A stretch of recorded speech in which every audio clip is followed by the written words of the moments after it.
મિત્રો, સાંગલા ગામની અંદર 4 વર્ષથી જે કામ ચાલુ હતું, આ 5મું વર્ષ છે દોરીના ગૂંચળા જીવ બચાવો અભિયાન દરમિયાન, કે જે 4 વર્ષથી અમે 7 થી 8 કિલોનું કલેક્શન હતું.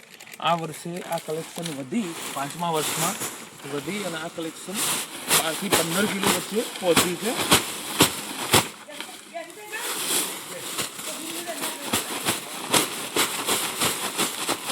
આની અંદર હરેક પ્રકારની દોરી છે, ચાઇનાની પણ દોરી છે.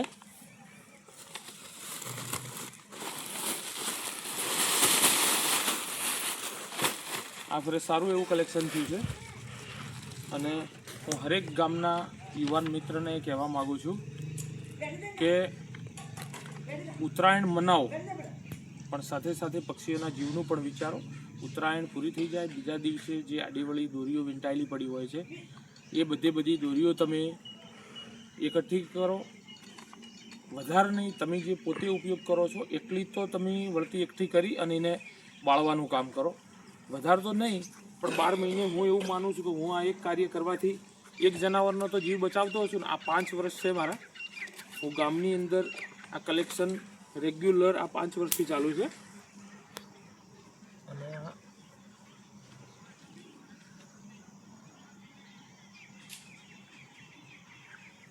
આની અંદર વધારે તો નથી કહેતો, આ ચાઇના દોરી સરકાર કે બેન છે, બાકી આની અંદર લગભગ 25 થી 30% દોરી બધી ચાઇનાની જ છે. રેગ્યુલર આ દેખી લો, બધી ચાઇના. 40% કહો તો પણ ખરી, આ ચાઇના દોરી જ છે. બરોબર.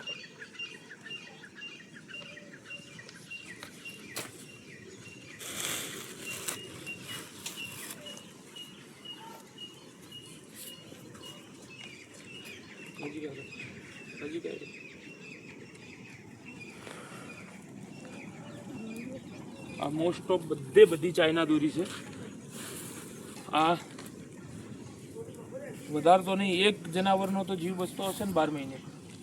આ ફરે 12 થી 15 કિલો જેવું કલેક્શન થયું છે, જે 4 વર્ષથી 6-7 કિલો, 8 કિલો, એક વર્ષ તો 10 કિલો પણ પોકેલું છે. બાકી આ ફરે સારું એવું કલેક્શન થયું છે. એટલે હરેક ગામની અંદર એક યુવાન આ કાર્ય કરે તો પોતાના ગામની અંદર દોરીના ગૂંચળાનું કામ કરે, કે આ લઈ અને પક્ષી બચાવો અભિયાનની અંદર જોડે. પોતાના ગામની અંદર ન કરી શકો તો પોતાના મહેલાની અંદર ન કરી શકો તો પોતે જે ઉત્તરાયણની અંદર દોરીનો ઉપયોગ કરે છે, એના પછી જે દોરી આડીવળી એમની પોતાની વીંટાયેલી રહે છે, એનો પણ નાશ કરે. વધારે ના કરે તો કંઈ નહીં.